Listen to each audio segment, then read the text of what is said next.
Y ahora sí, ya lo estoy comenzando a grabar. Ok, muy bien. Buenos días, les doy la más cordial bienvenida a esta actividad de María Sibila Merian Center for Advanced Latin American Studies, CALAS. El CALAS se dedica a la problemática de investigar las crisis bajo el título Afrontar las crisis, perspectivas transdisciplinarias desde América Latina. CALAS es un gran proyecto de cooperación transatlántica entre 4 universidades alemanas y 4 universidades, instituciones latinoamericanas. Tiene su sede principal en la Universidad de Guadalajara, en México, y 3 subsedes en América Latina, uno en Buenos Aires, en la Universidad Nacional de San Martín, para la región del Río de la Plata, otro en Quito, Ecuador, en Flaxo, para la región andina, y uno en la Universidad de Costa Rica, en el Centro de Investigaciones Históricas, CIAC, de la sede de Centroamérica y el Caribe, donde también estamos colaborando especialmente con la Universidad de Hannover y la Universidad de Bielefeld en un laboratorio de conocimiento sobre visiones de paz, transiciones entre la violencia y la paz en América Latina. El programa está inscrito como programa de investigación en el CIAC y hay un grupo de investigadores que colaboran aquí en la sede regional Centroamérica y el Caribe en el CIAC. Exactamente hoy tendremos a uno de los investigadores de CALAS, sede Centroamérica y el Caribe y del CIAC, que nos va a presentar algunos resultados de su trabajo. Nos es muy grato darle la bienvenida a Marco Vinicio Calderón Blanco. Marco Vinicio tiene una maestría académica en Historia de la Universidad de Costa Rica. Su línea de investigación consiste en el estudio de la política exterior en materia educativa entre Costa Rica y América Latina durante el siglo XX y presta especial énfasis en este trabajo al flujo de estudiantes de medicina. Es autor del trabajo titulado Soy muy pobre y aquí no hay universidad, el flujo educativo internacional entre Costa Rica y México, 1934 a 1940, que se publicó como capítulo del libro Historias entrelazadas, el intercambio académico en el siglo XX, México, Estados Unidos, América Latina, un libro coordinado por Sebastián Rivera Mir del Colegio Mexiquense. Marco Vinicio hoy nos va a hablar sobre el tema los médicos costarricenses formados en México durante el cardenismo, retorno e inserción laboral 1934 a 1961. En esta conferencia nos va a presentar algunos resultados de su proyecto de investigación que ha realizado en el marco del programa CALAS-CIAC el año pasado o durante más de un año. Entonces, sin más, le doy la palabra a Marco Vinicio, pero quiero avisarles y pedirles también a los investigadores y las investigadoras del programa CALAS-CIAC para que se queden a unos 10 minutos después de la videoconferencia para ver 2 asuntos técnicos que va a ser muy rápido. Entonces, tiene la palabra Marco Vinicio. Me imagino que quiere compartir pantalla, entonces yo voy a salir de esto. Muchas gracias.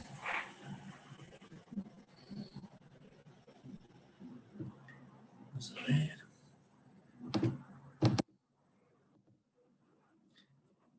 ¿Pueden ver la presentación? Ok. Perfecto. Bueno, pues buenos días, tengan todos y todas, y bueno, extender un agradecimiento por el espacio, la oportunidad de compartir los resultados de esta investigación que sí, he de mencionar que parte de esta investigación se extrae de mi tesis de maestría y abarca algunos aspectos que quedaron ahí pendientes del proceso de tesis y específicamente en una de las 3 etapas que según Tornés y Gigel tienen que abarcar un estudio de los intercambios académicos de una forma más global, que son la etapa previa a la aplicación de las becas, en este caso enfatizando las becas, que tiene que ver con el proceso de solicitud y divulgación, la etapa en la cual los estudiantes viajan al extranjero, en este intercambio internacional, y pues cursan sus carreras. Y esta última etapa en la que se centra esta investigación, que es precisamente en el retorno y la inserción laboral, el retorno a su lugar de origen. Acá, con respecto a, hablando un poquito de las fuentes que consulté para el trabajo, tuve la oportunidad de trabajar en el Archivo Histórico de la Junta de Protección Social de San José, que valga hacer la aclaración acá, empezando, que en este periodo de tiempo de 1934 a 1961, el Hospital San Juan de Dios, que es al cual se integran buena parte de estos médicos a su regreso, era administrado por la Junta de Protección Social de San José. Y en el archivo de la Junta se pudo tener acceso a los libros de correspondencia, a los libros de actas de la Junta Directiva y también a algunos de los expedientes de estos médicos. Eso permitió pues tener un buen panorama de su retorno y de tener un buen panorama de su dinámica laboral. Otras fuentes sumamente importantes acá fueron las fuentes de hemeroteca, específicamente la Revista Médica de Costa Rica y la Acta Médica de Costa Rica, que fueron 2 espacios en los cuales pues parte de estos médicos publicaron. Y por último, también mencionar que fue importante consultar las actas del Consejo Universitario de la Universidad de Costa Rica, precisamente para poder determinar cuál fue el papel de estos médicos en el proceso de creación y de la escuela de la Facultad de la Escuela de Medicina de la Universidad de Costa Rica. Y con ello quiero pues mencionar un poco por qué esta delimitación temporal. Bueno, se parte de 1934, más allá pues de que pues ahí inicia el periodo cardenista, la administración de Lázaro Cárdenas, que es donde se registra el mayor número un número importante de estudiantes que viajan a México. En 1934 pues se pone en marcha un sistema de becas entre Costa Rica y México que consistía en la exoneración del pago de matrícula para los estudiantes costarricenses. Y esto fue un punto importante porque eso fue un aspecto en que atrajo estudiantes hacia México, a estudiantes costarricenses. Y se cierra en 1961 porque en ese año entra en funciones la Escuela Nacional de Medicina de la Universidad de Costa Rica. Es decir, antes de 1961, todo aquel estudiantado costarricense que estuviese interesado en estudiar medicina debía de viajar al extranjero. No había opción acá en Costa Rica. Entonces, ese es un aspecto importante también a tomar en cuenta. Y bueno, ya para entrar en materia, acá pongo este cuadro y cito a un autor que ha tocado, pues, ha profundizado en la historia de la salud en América Latina, pues, se llama Marcos Cueto. Y Marcos Cueto pone un panorama general y indica 3 aspectos fundamentales para entender cuál es el peso de la Fundación Rockefeller en América Latina. Y cito: la Fundación Rockefeller jugó un papel fundamental en la reorganización de las instituciones de salud pública latinoamericanas, en la extensión de los servicios sanitarios a las zonas rurales y en la sustitución de los modelos franceses por los norteamericanos como referentes de acción. Ahora bien,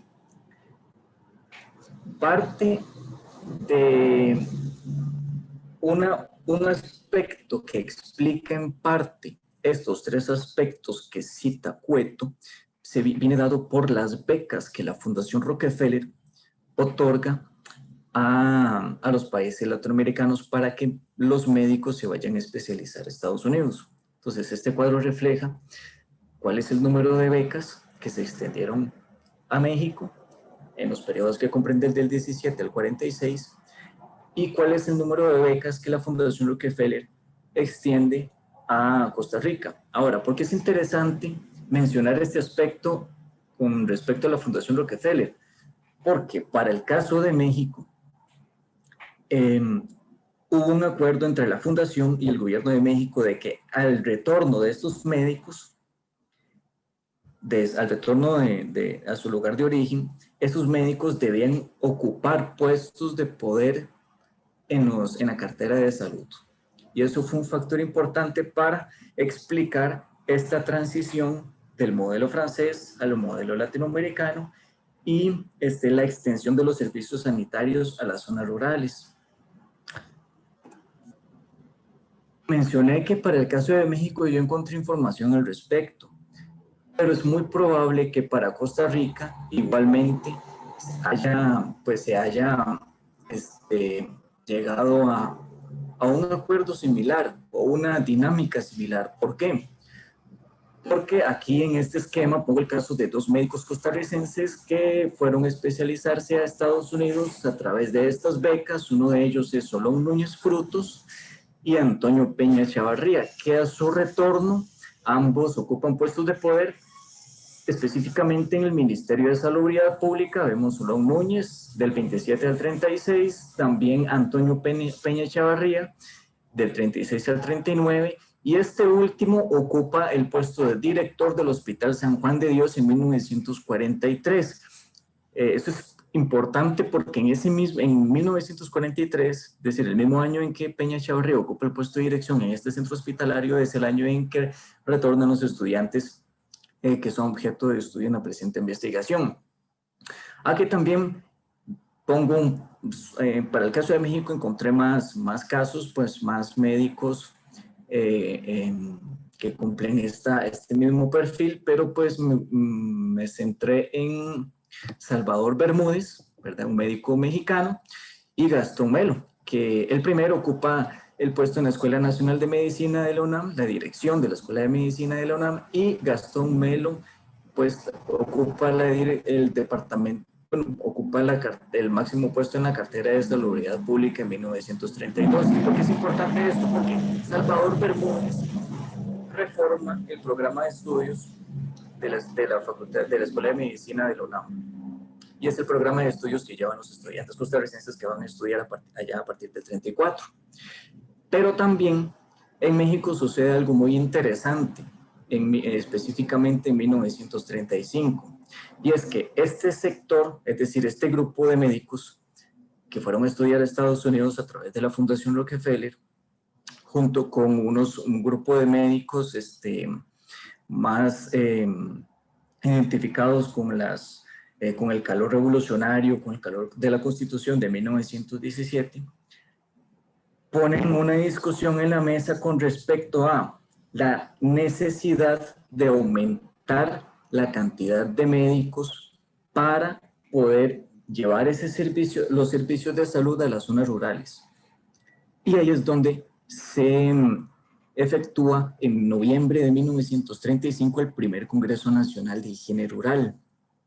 ¿Por qué es importante este congreso? Bueno, porque se acuerda crear el servicio social reglamentario, que consiste en que los estudiantes del último año de medicina de la UNAM vayan a un pueblito, a las zonas rurales que nunca han tenido acceso a los servicios de salud y hagan un año de práctica ahí. Ese mismo año, en 1935, entre octubre y noviembre, la Junta de Protección Social de San José y la dirección del Hospital San Juan de Dios coordinan el envío de una comisión médica costarricense para analizar las políticas médicas durante el gobierno cardenista. A su regreso, emiten un informe a la Junta Directiva de la Junta de Protección Social de San José, en el cual indican la celebración, bueno, la creación del servicio social reglamentario para los estudiantes de medicina. Y de esta forma, acá en Costa Rica, se da a conocer este mecanismo, esta política. Y eso es importantísimo, porque una vez que Antonio Peña Echevarría asume la dirección del Hospital San Juan de Dios, actúa frente a una problemática que estaba presentando ese centro hospitalario, la cual era el aumento de las consultas, el aumento significativo de las consultas que tenía el hospital, pero la carencia, sumado a eso, la carencia de médicos que presentaba el hospital. Entonces, en 1943, la Junta de Protección Social envía una carta a la UNAM para ver la posibilidad de que los estudiantes costarricenses que cursaban el último año de medicina en la UNAM pudieran hacer su servicio social reglamentario en el Hospital San Juan de Dios. La UNAM pues aprueba esa petición y se crea el convenio entre la Junta de Protección Social de San José y la UNAM en 1943. Y en diciembre retorna el primer estudiante que forma parte de ese convenio, que fue Manuel Aguilar Bonilla. Ahora, la pregunta que surge aquí es, ¿qué posibilidades reales existían para que efectivamente el Hospital San Juan de Dios pudiera solventar su problemática de carencia de médicos a través de este convenio? Pues fueron muy grandes. Digamos, en realidad, aquí en este cuadro se ve cuáles eran las posibilidades. ¿Y por qué? Porque el cuadro refleja refleja la cantidad de estudiantes que viajaron a México de entre 1920 y 1940, al menos los estudiantes que he podido registrar hasta el momento. Y destaca el último periodo, es decir, destaca que de 1934 a 1940 pues se registraron 45, que marca una tremenda diferencia con respecto a los periodos anteriores.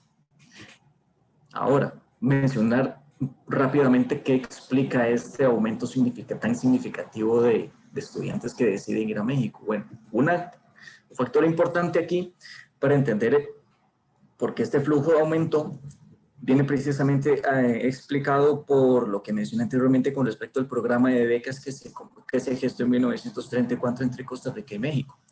Pero también hay un factor económico del contexto mexicano importante acá, y es que en 1938, con la expropiación petrolera, la moneda mexicana se devaluó.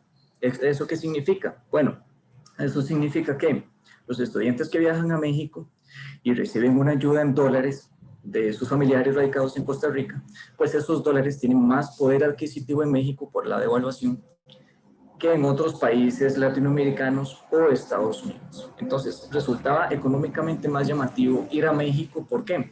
Porque pues, les exoneraban el costo de matrícula y la ayuda que muchos de ellos recibieron de sus familiares en Costa Rica, pues tenía más poder adquisitivo que en otras latitudes, que en otros países. Ahora también acá hay un factor global, y fue la Segunda Guerra Mundial Europea, que comenzó en 1939.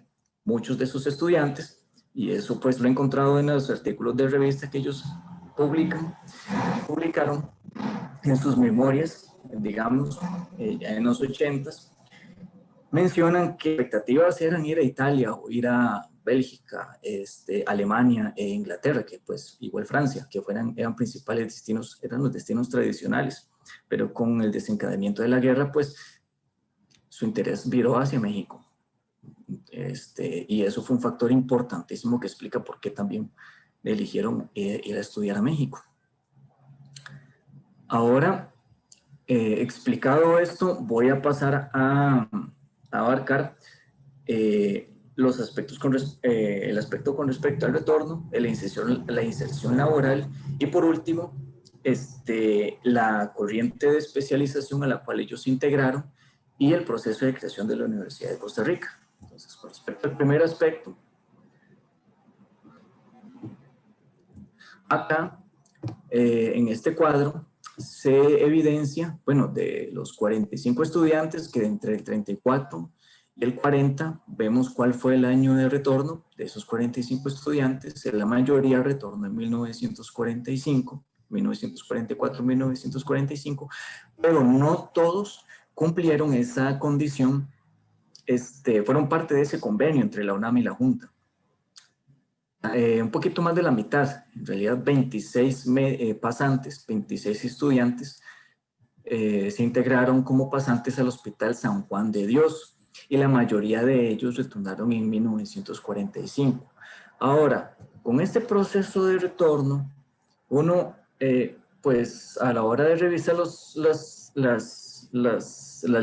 libros de actas de la Junta, de aspectos muy interesantes. Por ejemplo, mecanismos de ayuda que la Junta, que los directivos de la Junta de Protección Social extendían aparte, no a todos, aparte de estos estudiantes. Es decir, de los 26 estudiantes, 15 de ellos recibieron ayuda de que la Junta les cubrió los costos de los pasajes de avión. Sin embargo, los costos de los pasajes tenían que ser remunerados a través de remuneraciones mensuales, tenían que ser pagados a la Junta. Y aquí viene otro aspecto interesante, que el servicio que ellos prestaron como pasantes en el Hospital San Juan de Dios fue remunerado, fue pagado, les pagaron 100 colones mensuales de la época. Y eso se explica porque en el reglamento del servicio social reglamentario de la UNAM venía estipulado que tenía que ser un servicio remunerado, tenía que ser pagado. Y eso también es un aspecto interesante.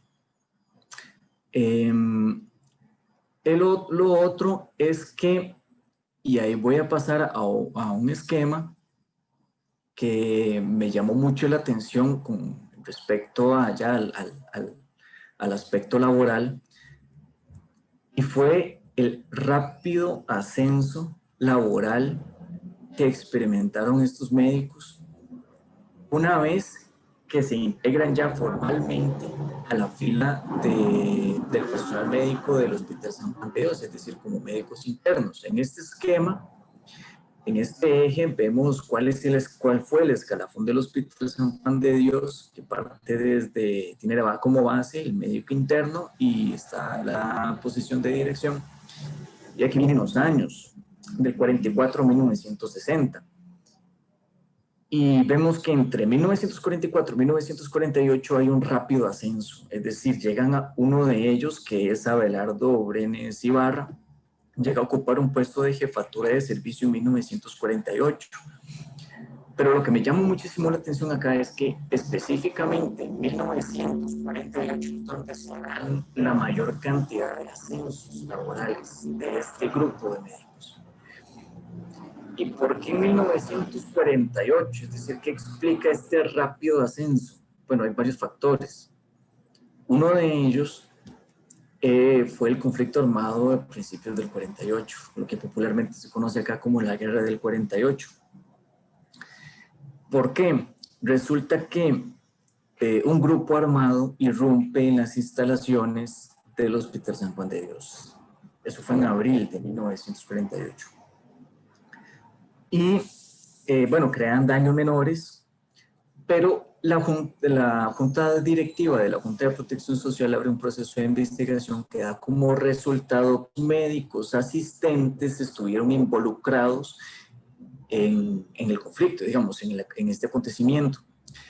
Pues las medidas fueron que se despiden, los despidieron, y los dos médicos que fueron despedidos, los puestos de estos dos médicos que fueron despedidos fueron ocupados por dos de estos médicos, específicamente Marcial Fallas Vargas y Rodrigo Cordero Zúñiga.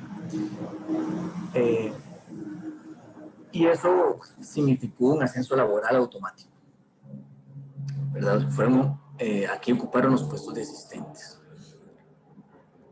El otro factor que explica este rápido ascenso laboral viene dado por la fundación de la Caja Costarricense de Seguro Social en 1941. Ahora, ¿por qué? Resulta que los salarios que ofreció la recién fundada Caja Costarricense de Seguro Social fueron mayores que los que estaba ofreciendo la Junta de Protección Social de San José. Entonces, a partir de 1947, comienza a identificarse un desplazamiento del personal médico del Hospital San Juan de Dios a la Caja Costarricense de Seguro Social. Entonces, una de las medidas que efectuó la Junta Directiva de la Junta de Protección Social fue ascender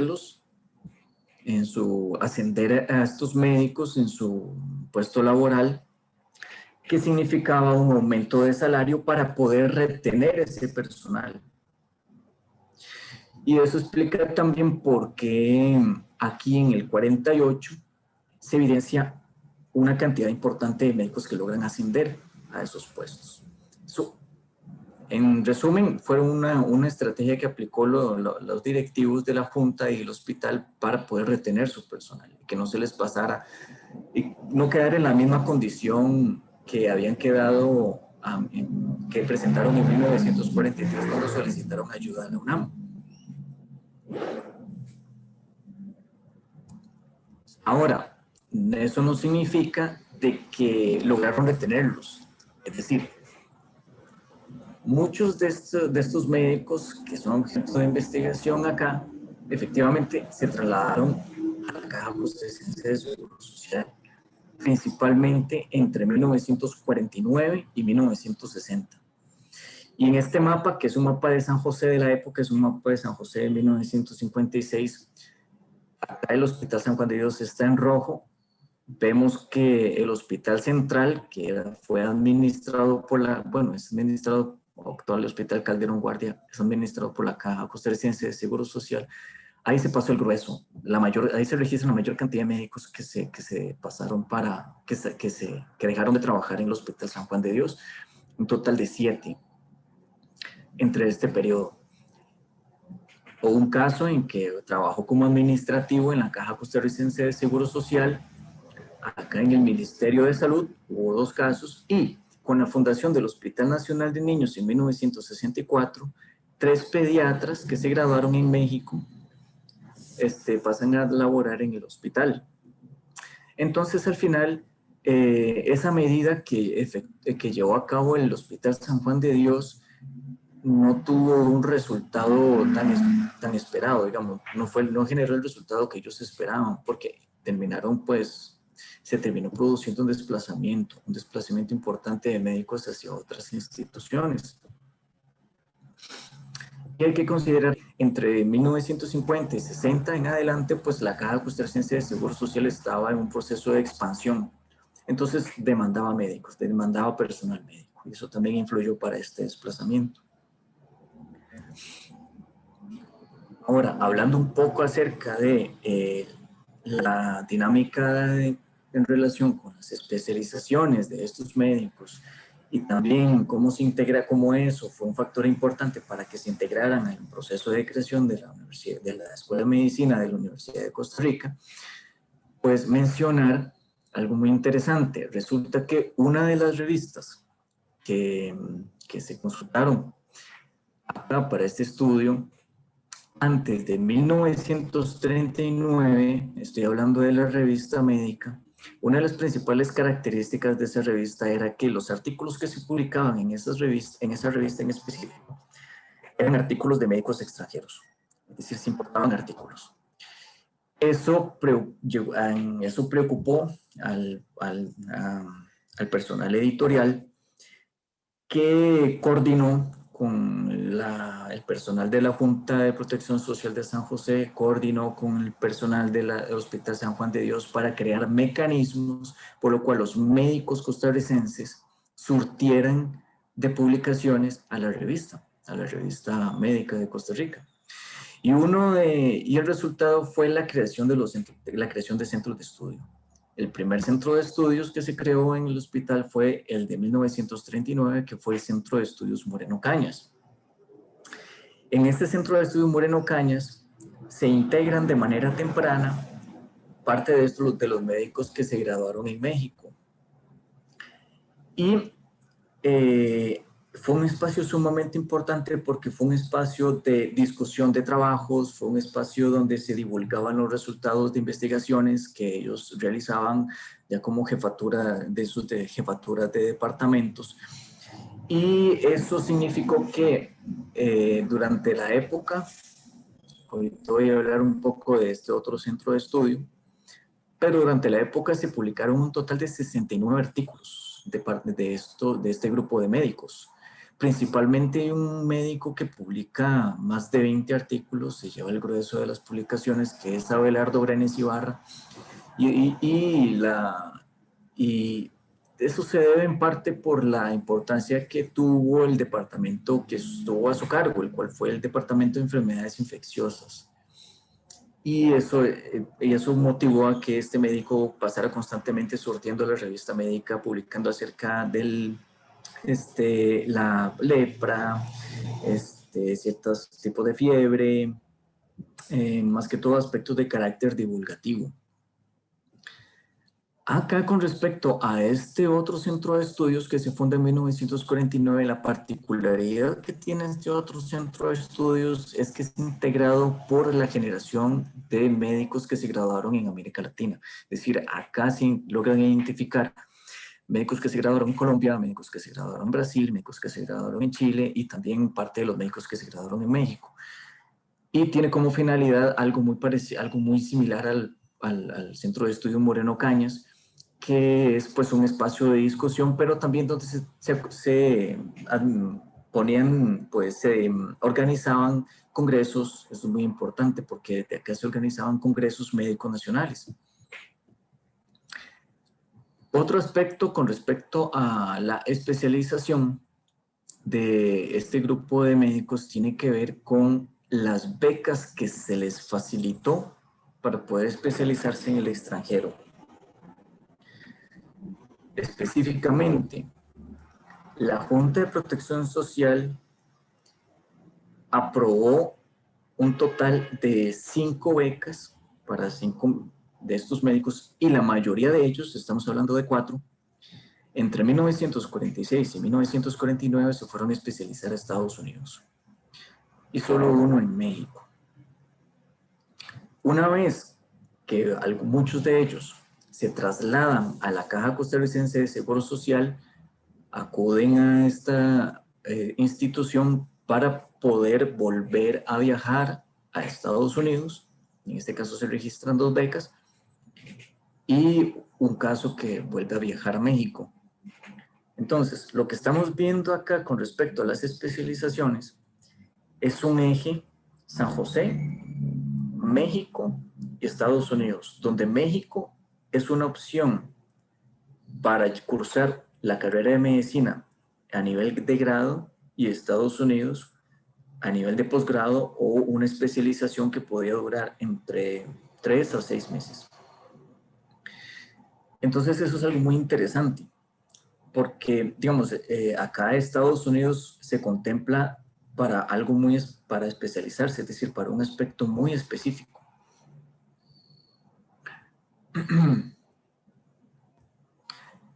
Esta corriente que se generó acá en Costa Rica, en el campo de la medicina, que abogaba por la especialización, empieza la discusión de la universalización del seguro social, principalmente a mediados de los 50, crea un roce generacional con respecto a la generación de médicos liberales que ejercían en Costa Rica desde finales del siglo XIX. Y acá, pues, Marcial Fallas, que es uno de los médicos que yo trabajé, que encontré buena cantidad de información, es muy específico con respecto a esto, evidencia precisamente ese roce. Voy a leer un fragmento de esta tesis. Textualmente, Marcial Fallas mencionó en la revista médica, esto fue en el 63, dice, por lo tanto, refiriéndose a esta generación de médicos anterior, ¿verdad? Dice, por lo tanto, el mal que aqueja a nuestros grupos de distinguidos colegas que se mantienen aislados, distantes de los centros de educación superior, son, en resumen, los siguientes. No sienten la necesidad de renovarse, pierden muy pronto su formación científica y se vuelven empíricos de profesión.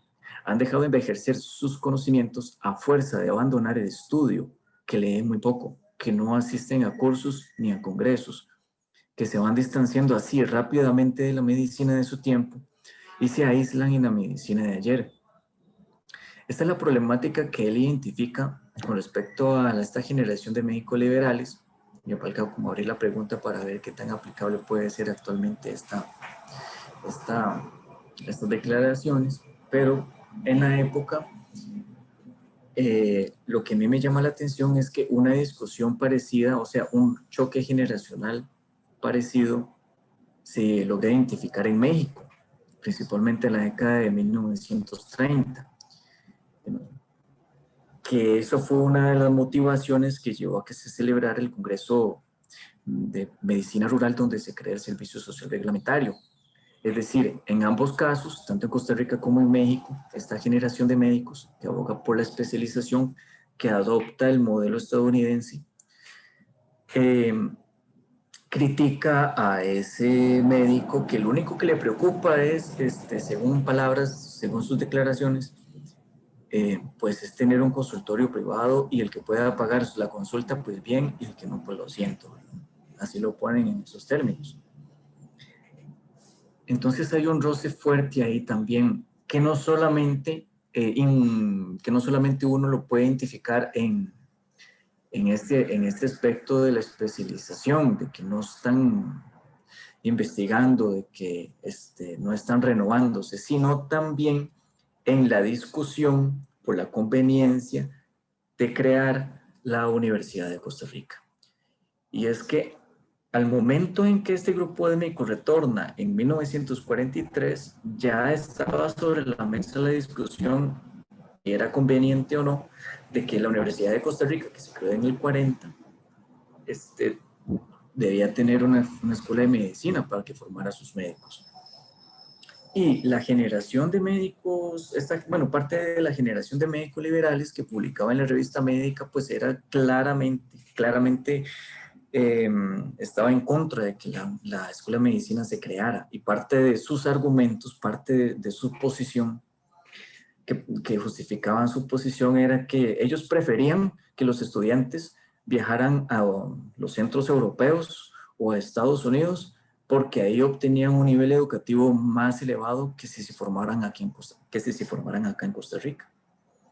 Eso generó un choque precisamente con la generación de médicos latinoamericanos principalmente, que se graduaron en universidades latinoamericanas principalmente, los cuales apoyaban la creación de la Escuela de Medicina acá en la Universidad de Costa Rica.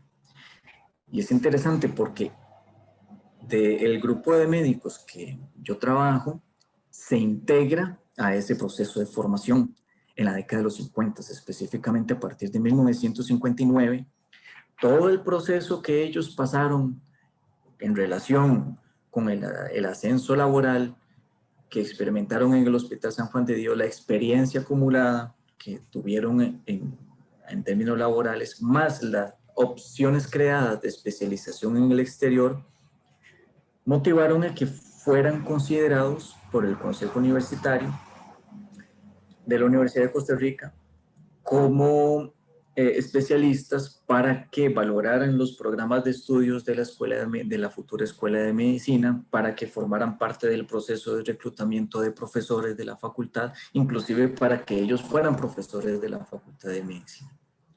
Entonces esto es importante, digamos, la especialización a la que ellos tuvieron posibilidades, a las que ellos tuvieron, influyó para que ellos se integraran al proceso de creación y luego laboraran dentro de la Escuela de Medicina. Otro aspecto interesante es cómo concibían ellos la Escuela de Medicina. Es decir, hubo un consenso de parte del personal que se involucró en el proceso de creación de la escuela, de que la Escuela de Medicina venía a solventar un aspecto muy puntual de la demanda de médicos costarricense. Y este fue que la Escuela de Medicina venía a solventar a los médicos que se jubilaban. Así específico. Es decir, no lo veían no veían a la Escuela de Medicina como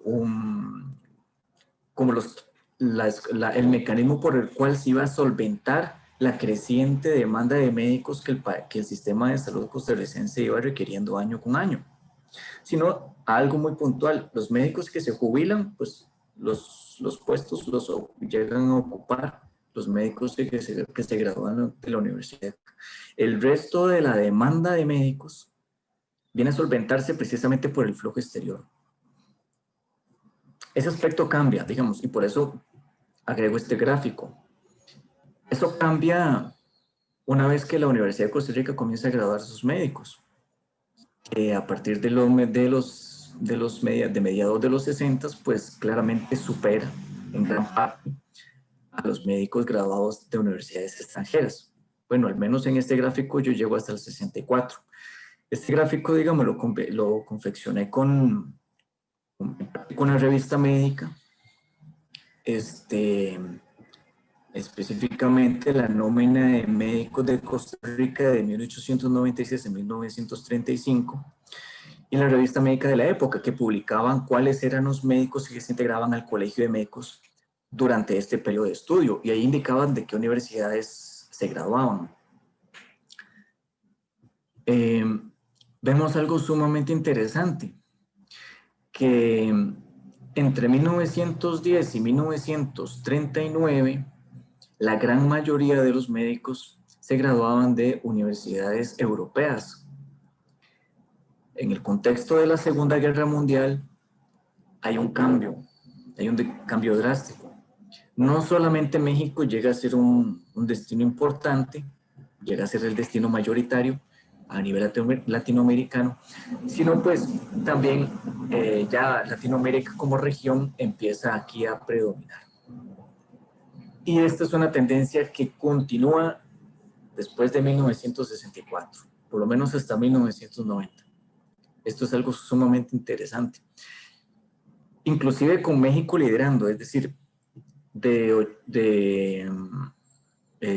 México he logrado identificar 837 médicos que se gradúan en México entre 1950 y 1990.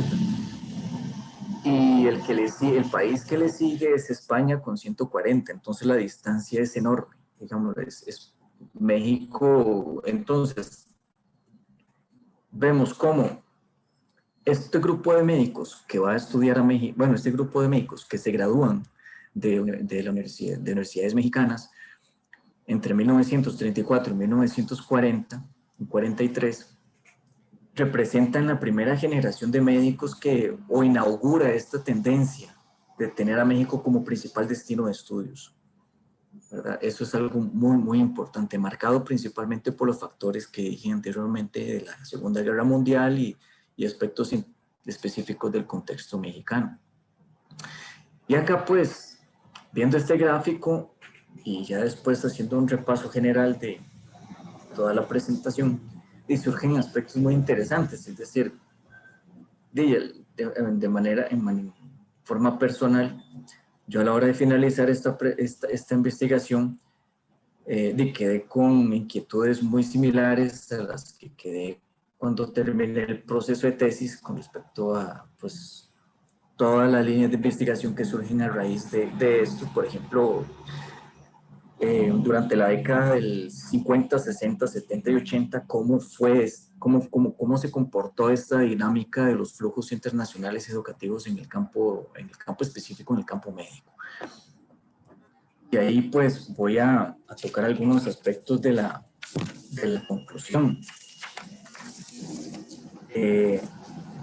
Bueno, comenzar con que resulta muy interesante ver que a través de este convenio que se generó entre la Junta de Protección Social y la UNAM en 1943, los médicos bueno, los estudiantes del último año de medicina, los estudiantes costarricenses que decidieron hacer su pasantía en el Hospital San Juan de Dios, gozaron de condiciones, por decirlo así, gozaron de, esto es algo tal vez un poco atrevido que voy a afirmar, pero es muy probable que gozaran de mejores condiciones que los estudiantes que les tocó hacer la pasantía en México.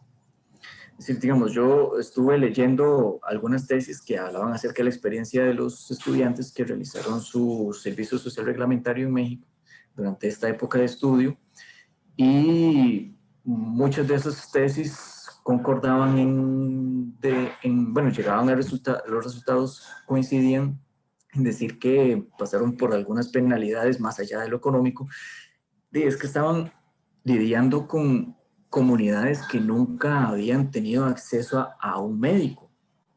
Entonces, eso fue un choque muy duro para estos estudiantes. Esa condición no la vivieron esos pasantes que estuvieron en el Hospital San Juan de Dios. Al menos uno ve las declaraciones, algunas de las experiencias que ellos tuvieron en el hospital, y ellos tuvieron la posibilidad de integrarse al personal de forma muy rápida, de un ascenso muy rápido en términos laborales, y de estar dentro de espacios que promocionaban la investigación, la divulgación científica, la divulgación de sus trabajos, y eso pues son condiciones muy favorables de este grupo de médicos. Otro de los aspectos que me llamó la atención de la investigación, bueno, también dentro de eso primero, el hecho de que les cubrieran los pasajes de avión, por ejemplo, estos mecanismos de ayuda, y las becas que les otorgaron para ir a especializarse al extranjero, también pues queda dentro de esto. Otro de los aspectos que me llamó mucho la atención con respecto a esta investigación, y tiene que ver con las líneas de investigación que surgen a partir del trabajo, tiene que ver con cuál fue el peso de la Escuela de Medicina en la formación, dentro del sistema de salud costarricense, más que todo pensando en que pues en el proceso de universalización de la atención médica acá en Costa Rica, porque di muy bien, digamos, acá en este contexto que se trabajó, pues queda en evidencia que el discurso era pues ampliar el servicio médico a zonas rurales, pero en el caso de estos médicos, pues como vemos acá en este mapa, estos son consultorios privados, esos puntitos rojos. Uno fue Manuel Aguilar Bonilla, otro Marcial Fallas y Fernando Trejos Escalante. Pues, y fue muy rural, muy urbano, perdón. Fue un espacio muy urbano en el cual ellos se desempeñaron. Y esa fue una característica de los médicos que se integraron al sistema de salud costarricense, del cual pues uno encuentra en la revista médica algunos cuestionamientos al respecto. Y una vez que se funda la Escuela de Medicina de la Universidad de Costa Rica, entonces esto que se pregunta, digamos, ¿qué impacto tuvo la escuela de Medicina de la Universidad de Costa Rica en este proceso de universalización de la atención médica? Porque, digamos, de hecho hay un programa sistemático, una política de Estado que va hacia ese sentido. Entonces, esas son inclusive, ya pensando en algunos aspectos internacionales, más allá de Costa Rica, ¿qué factores explican que México siga siendo un destino importante para los estudiantes que deciden llevar la carrera de medicina, al menos en pregrado, allá en México? Porque la diferencia es enorme, ¿verdad? Durante la década de los 60s, los 70s y los 80s, ¿verdad? Pues esas son preguntas que quedan ahí pendientes y que las cuales pues yo estoy como insistiendo un poco, digamos, estoy trabajando, y que bueno, surgen a partir de esta investigación. Entonces pues por el momento esta sería mi exposición, y cualquier consulta, observación, crítica pues será agradecida al respecto. Y muchísimas gracias. Muchas gracias, Marco Vinicio. Está abierto el espacio para preguntas y comentarios. Tal vez termine de compartir pantallas y podremos vernos mejor entre todos. Gracias. No sé si alguien quiere hacer un comentario o una pregunta. Hola, yo tenía una pregunta para Marcos Vinicio. Quería preguntar qué pasaba con las mujeres, si había alguna estudiante en el grupo que estudió allá. Y me atrevo a preguntarlo porque Conchita Palacios, que es una nicaragüense, la primera mujer médico en Nicaragua, estudió también en la UNAM entre el año 1921 y 1926.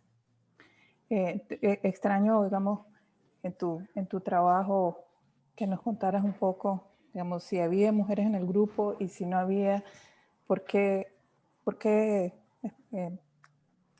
explorar un poquito, digamos, las razones por las cuales no había eso? Gracias. Ok.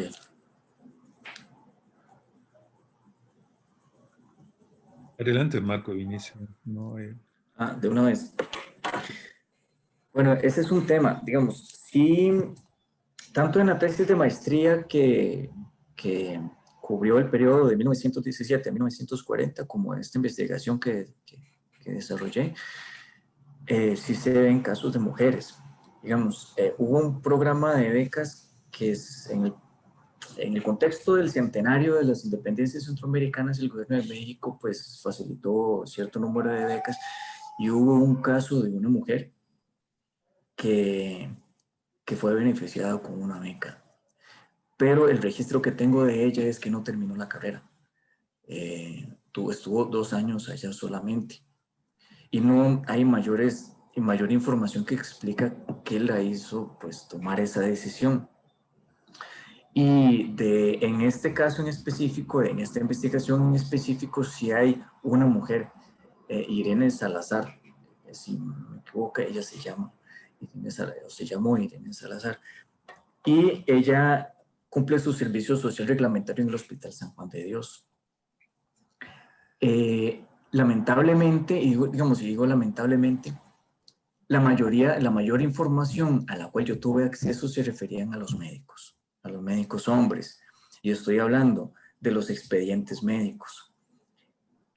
Por políticas de la Junta de Protección Social de San José, el grueso de los expedientes de los médicos de esta época fueron desechados. Entonces se mantuvieron únicamente los expedientes del personal médico que los directivos consideraban como destacables, ¿verdad? Entonces, eso fue una tremenda, digamos, es algo muy lamentable, ¿verdad? Cuando uno como investigador va y le comentan ese tipo de cosas, pues en realidad es algo muy lamentable. Entonces, lo único que yo logré recolectar, la información que logré recolectar fue el año en el cual esta joven médica retorna como pasante, que fue en el 43, y cumple su servicio social reglamentario en el hospital, porque eso venía en las actas, en las actas de la Junta. Eso venía estipulado. Se indicaban cuáles eran los pasantes y cuándo terminaban su servicio social reglamentario, ¿verdad? Y ahí venía el caso de esta médica. Y esos son los únicos 2 casos, de las únicas 2 mujeres que yo he logrado pues identificar. No he identificado más casos, pero sí hay. Y eso también da cuenta de que en la época pues era una carrera, la carrera de medicina, una carrera sumamente masculinizada. De hecho, hablando en esos términos también, uno pues logra ver dentro de las actas de la Junta que una de las mayores preocupaciones del hospital, del personal del Hospital San Juan de Dios también tiene que ver con el servicio de enfermería.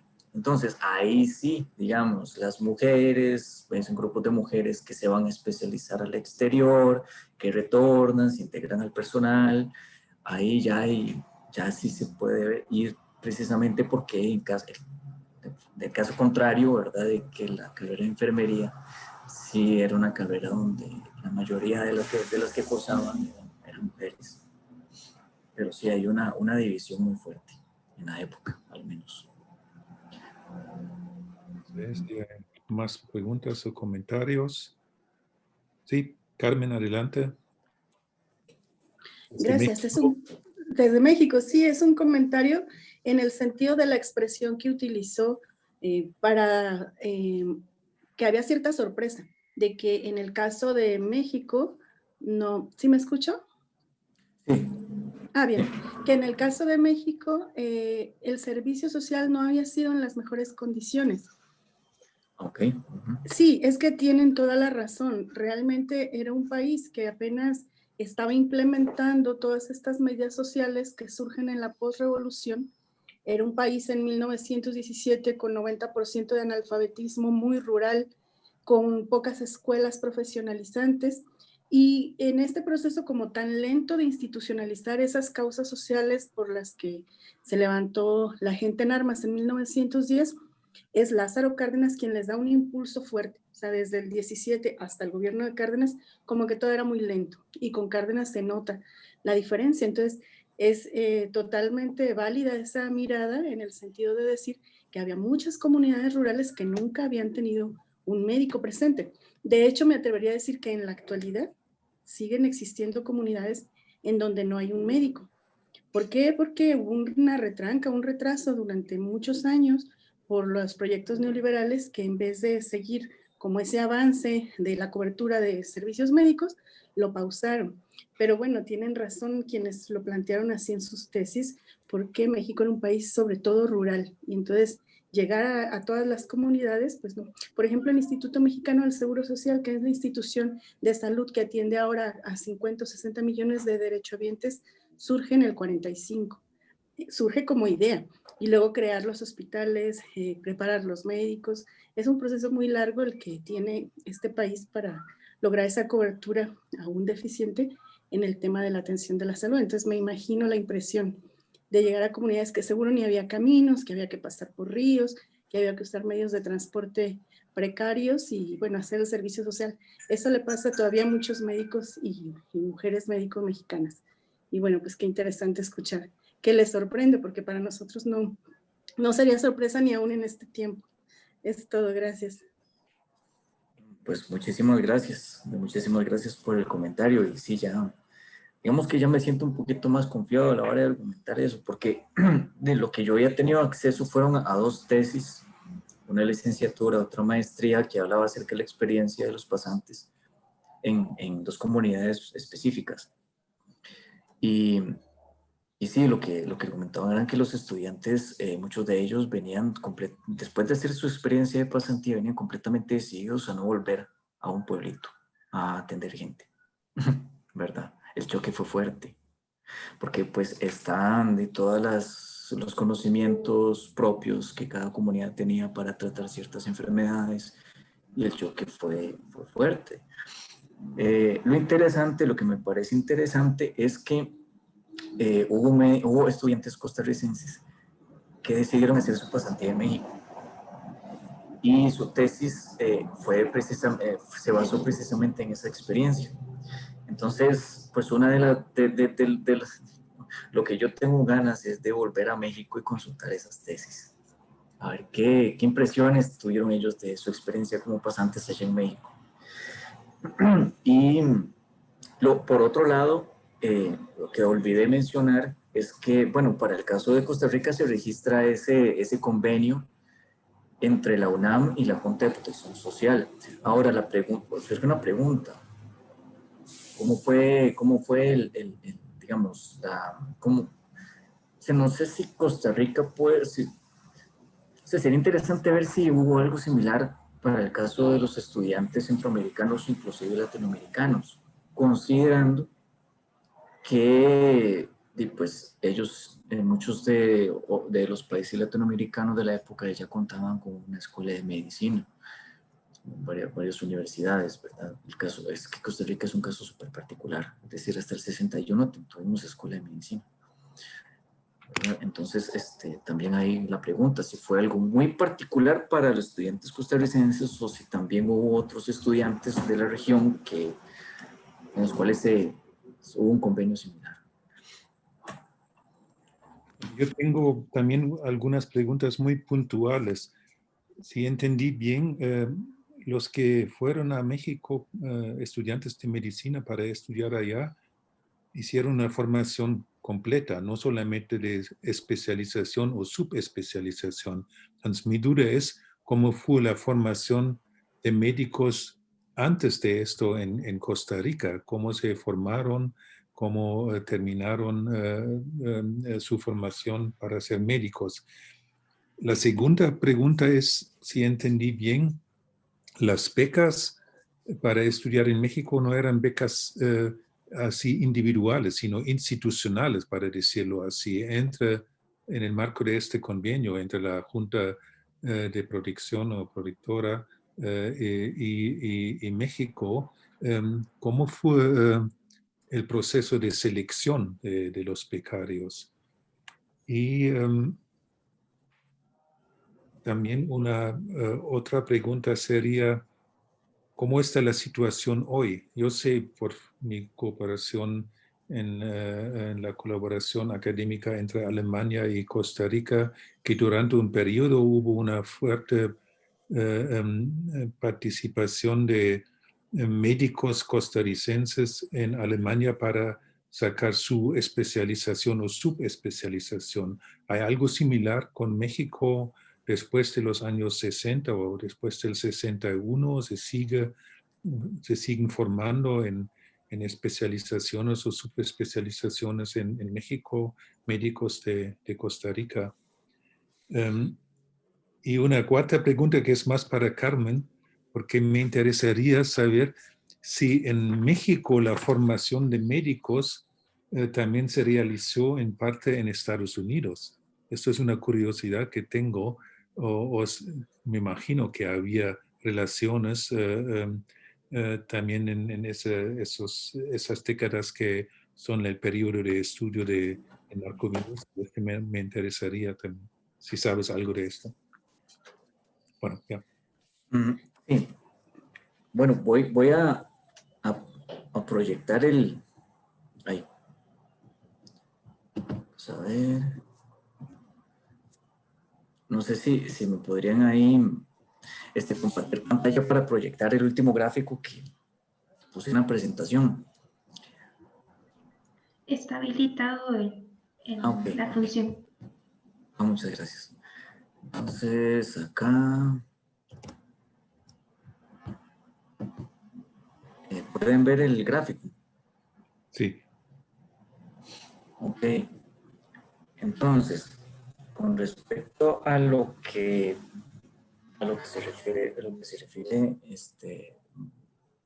profesor Mackenbach, de cómo fue la formación médica antes, según entiendo, cómo fue la formación médica antes de este flujo que se analiza acá. Ok. Habían dos principales destinos en un principio. Habían dos principales destinos. Uno fue en Estados Unidos y el otro fue Europa. Principalmente Europa, específicamente Alemania, España, Francia. Esos fueron los tres mayores destinos. Luego, en la década del 20 fue Bélgica. Bélgica comenzó a hacer un punto importante. Y la mayoría de los estudiantes que viajaban a Europa eran estudiantes de familias pudientes, por decirlo así, que inclusive a pesar de que eran familias pudientes, inclusive sus familias tenían influencia política y lograban obtener una beca del Congreso. considerando, bueno, bajo el discurso de que fueron estudiantes destacados en secundaria, principalmente en el Liceo de Costa Rica, o en el Colegio Seminario. Entonces, estos eran los mecanismos que los llevaban a estudiar a estos destinos europeos. También hay que considerar que el modelo de salud pública que está durante la época, al menos en estos años anteriores, era el modelo francés. Entonces, Europa sigue siendo un destino sumamente importante. Estas becas, bueno, habían becas que sí, las aprobaba el Congreso. Entonces, hay un estudio de Ana Belén Alfaro que refleja las relaciones entre Costa Rica y Bélgica, que ella consulta las actas del Congreso y vienen las discusiones acerca de la discusión con respecto a quiénes van a ser los beneficiados de esas becas. Y ella revela también de las que provenían de familias que podían inclusive hasta costear los estudios del estudiante sin necesidad de una beca. Entonces ahí se evidencia la influencia que había con respecto al otorgamiento de estas becas. Bueno, eso por un lado. Ahora, ya viendo el gráfico, y es que digamos, se me acaba de venir una pregunta sumamente interesante que pues que tiene todo que tiene mucho que ver con la observación que realizó el profesor Mackenbach. Es que bueno, para explicar por qué México comenzó a ser un destino, y América Latina como región comenzó a ser un destino importante para cursar los estudios de medicina, viene marcado por el inicio de la Segunda Guerra Mundial Europea. Entonces aquí se ve la diferencia, aquí se ve claramente este cambio. Pero en los años en los cuales Europa estuvo sumida en la Primera Guerra Mundial no se evidencia algo similar. Es decir, para la Primera Guerra Mundial la tendencia continuó hacia Europa. ¿Y por qué? Digamos, ¿por qué no se experimenta lo que se experimentó en la Segunda Guerra Mundial con respecto al flujo educativo? Yo podría, así, precipitadamente, tendría que profundizar al respecto, de decir que durante la década de los 30, una de las principales características con respecto a los sistemas de salud latinoamericanos fue que aumentó la demanda de médicos. Y por un lado eso pudo haber influido en que este viraje en los destinos de estudio fuera más marcado que en la Primera Guerra Mundial, donde la cantidad de médicos graduados en universidades europeas y estadounidenses era relativamente baja con respecto a la cantidad de graduados en la década de los 40, ¿verdad? Pero es algo en lo cual hay que profundizar, ¿verdad? Ahora, en la situación hoy, bueno, yo tengo datos hasta 1990.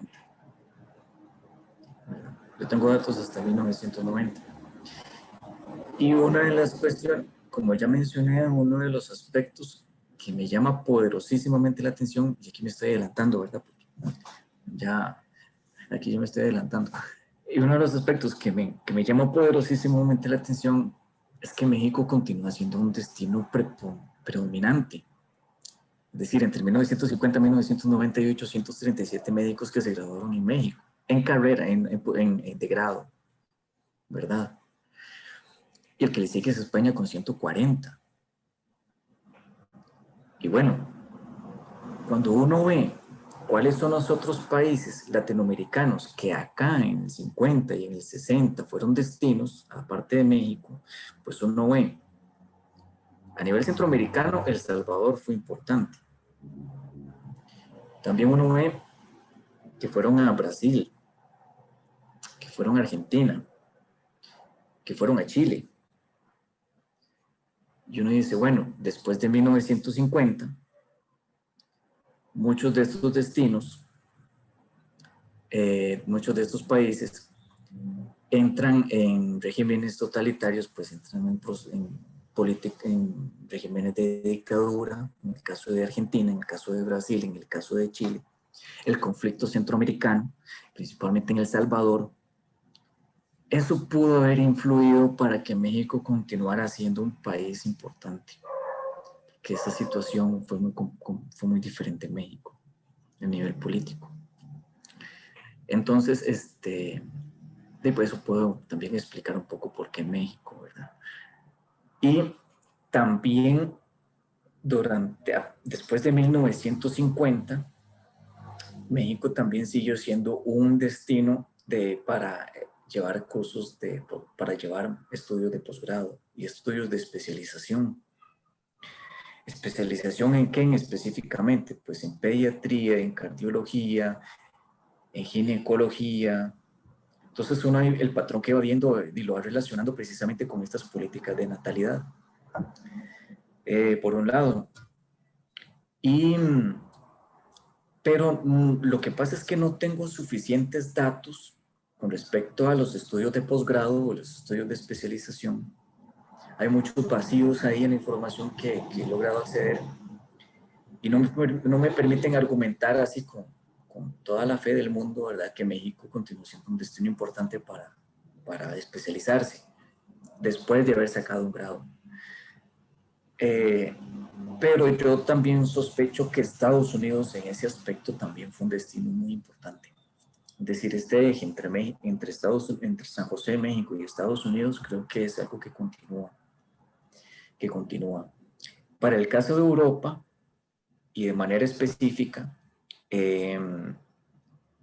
con estudiantes que deciden llevar su carrera de grado, España comienza a ser un destino muy importante a partir de 1950. Pero durante el periodo hasta el 90, digamos, por lo menos hasta 1990, los otros países, por ejemplo, como Alemania, Bélgica, Francia, si al caso el mayor país que entre 1950 y 1950 presenta la menor cantidad de médicos que se graduaron de ahí en grado, el caso llega a 4. Y creo que fue Bélgica. Creo que fue Bélgica. Pero sí, está muy por debajo, por ejemplo, digamos, de España. Está muy por debajo de España. Los principales destinos continuaron siendo México, países latinoamericanos en su momento, en diferentes momentos, y España específicamente, para cursar la carrera de grado. Sí. No sé si logré ahí como que evacuar satisfactoriamente las... Sí, muy bien. Tal vez termine compartir pantalla para vernos mejor. Ok, sí. Perdón. Sí, bueno, por mi parte un comentario sin ser el tema de mi especialidad. Lo que pasa es que en México la tradición de la escuela de medicina data todavía del periodo de la conquista. Ya a finales del siglo XIX, en el caso de México, se instala un hospital, el más grande de la América Española en esa época, que es el hospital que hoy se conoce como Hospital Civil de Guadalajara. Y ese hospital siempre fue un hospital escuela. Ahí en el hospital se instaló la Escuela de Medicina o la Facultad de Medicina. Ya en el siglo XX, a principios del siglo XX, en 1900, ese hospital que está aquí en la zona donde yo vivo, se vuelve un hospital civil, o sea, ya no a cargo de instituciones religiosas, sino a cargo del sector público. Y en ese hospital, cuando se refunda o se funda la Universidad de Guadalajara, la escuela pública, sigue siendo la sede de la Facultad de Medicina. O sea, siempre en el estudio de la medicina, en el caso particular de México, tuvo esa tradición del hospital escuela, llevaban la práctica de inmediato y por tanto tenía como mucho reconocimiento y sentido estudiar en un lugar donde podías empezar las prácticas médicas casi desde el primer semestre. Ese sería un elemento de por qué México y por qué la tradición del estudio de la medicina y el prestigio que adquirieron los hospitales civiles y los hospitales escuela y las facultades. Y el otro punto tiene que ver con el cardenismo y el conflicto por la nacionalización del petróleo. Como la mayor parte del capital invertido aquí era de Estados Unidos, pues hubo un riesgo muy fuerte de rompimiento incluso de relaciones diplomáticas que está expresado en los informes de Lázaro Cárdenas sobre el tema de la política exterior. ¿Por qué no llegó a más el conflicto con Estados Unidos? Por la Segunda Guerra Mundial. Como México tenía petróleo y podía vender a Alemania o a Italia, entonces Estados Unidos como que dejó en pausa ese conflicto, lo cual hacía muy difícil que en México hubiera de forma institucional un programa para estudiar posgrados allá en Estados Unidos. Y a semejanza de lo que comentaba, quizá quienes podían ir allá a estudiar eran las personas con dinero, con recursos, con muchos fondos. Pero vamos, el dato que yo tendría referente es con relación al cartelismo y el conflicto, pues que no había buenas relaciones y por tanto no habría convenios institucionales para que pudieran los médicos especializarse, por lo menos durante ese tiempo. Y sí, por supuesto, abierto a quienes de forma particular pudieran pagar. Y también comentaba lo de los hospitales civiles porque a lo mejor no era una opción ir a Estados Unidos cuando aquí podían ejercer la práctica, pues casi desde el primer ciclo escolar. Y bueno, pues ese hospital forma parte hoy de la Universidad de Guadalajara, es un centro muy reconocido de atención médica. Me gustaría agregar otra pregunta que tiene que ver en parte con lo que dijo Marco Vinicio y también con el tema más general que nos interesa en CALAS, que son las crisis, los conflictos armados, las guerras. Y me interesa mucho, siempre me interesan mucho los flujos intrarregionales en Centroamérica. Sabemos que existían en Centroamérica ya hace muchos años, siglos, dos universidades importantes, la Universidad de San Carlos, la más antigua de Centroamérica, una de las más antiguas de América Latina, y la Universidad de León en Nicaragua, con facultades de medicina. Entonces, mi pregunta sería si tiene alguna información, cuánta gente se formó, cuántos médicos costarricenses se formaron, especialmente creo que en la Universidad de León, en Nicaragua. En Derecho definitivamente había mucha gente.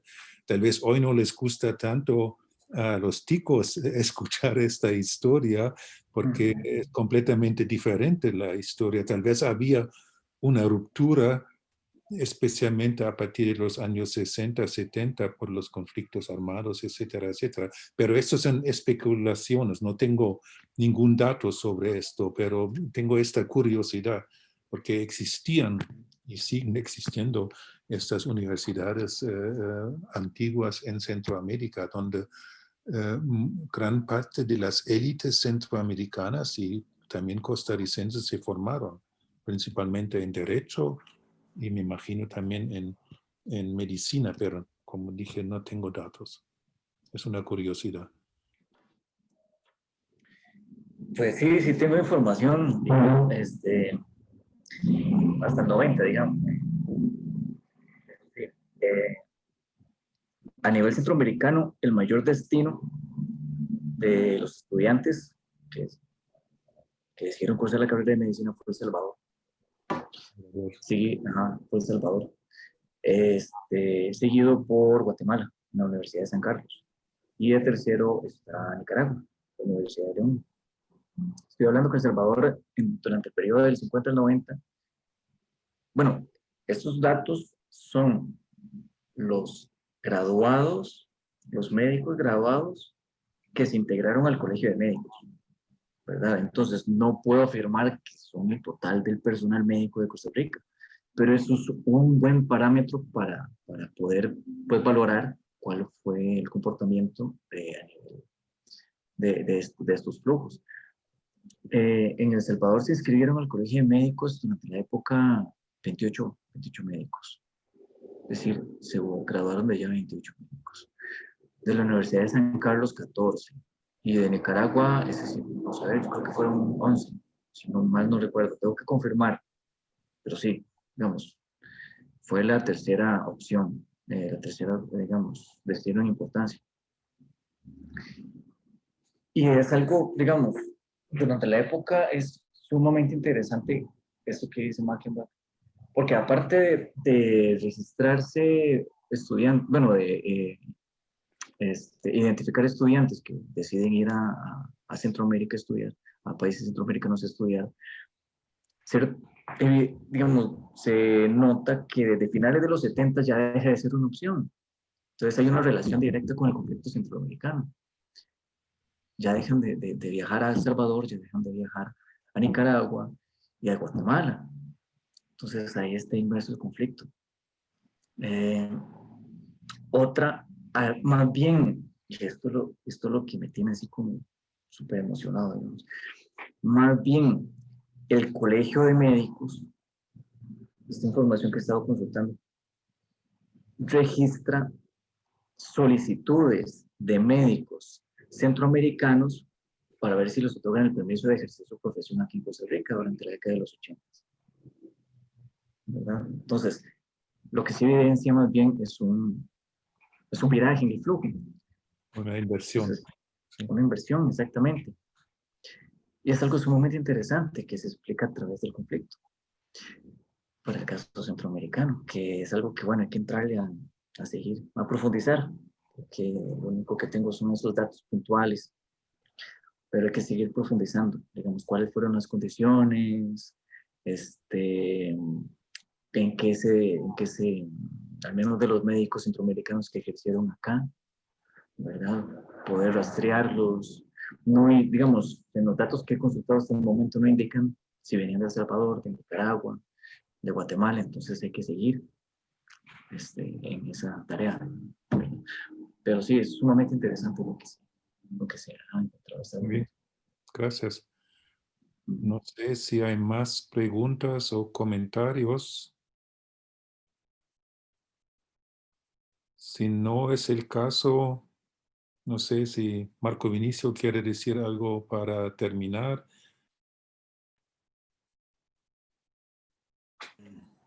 Bueno, no, muchísimas gracias, de verdad, digamos, por la oportunidad que me brindaron de poder desarrollar esta investigación. En realidad,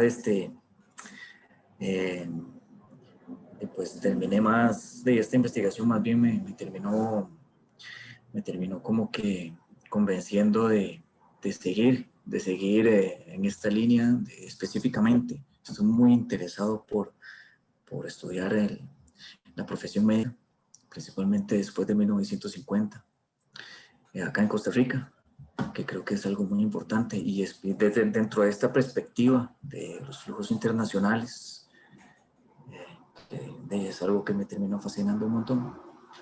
Y muchísimas gracias, y pues esperemos que en un futuro ahí poder compartirles resultados nuevos, y esperemos que todo se dé para eso. Sí, muchísimas gracias a todos y todas. Muchísimas gracias por su presentación sumamente interesante. Gracias a ustedes. Esta ha sido la última videoconferencia de este año de nuestro programa CALAS en el CIAC. Sospecho que también en el primer semestre del próximo año vamos a seguir trabajando en línea. Entonces en el momento oportuno vamos a anunciar también otras videoconferencias que vamos a realizar en el primer semestre del próximo año. Sin más, les agradezco a todos ustedes, pero les pido a las investigadoras, los investigadores del programa CALAS que se queden unos minutos para ver dos asuntos de organización. Para los otros colegas, las otros colegas, les doy mi saludo y espero que nos veamos el próximo año en alguna actividad. Ya podemos apagar también la grabación. Muchas gracias y hasta la próxima.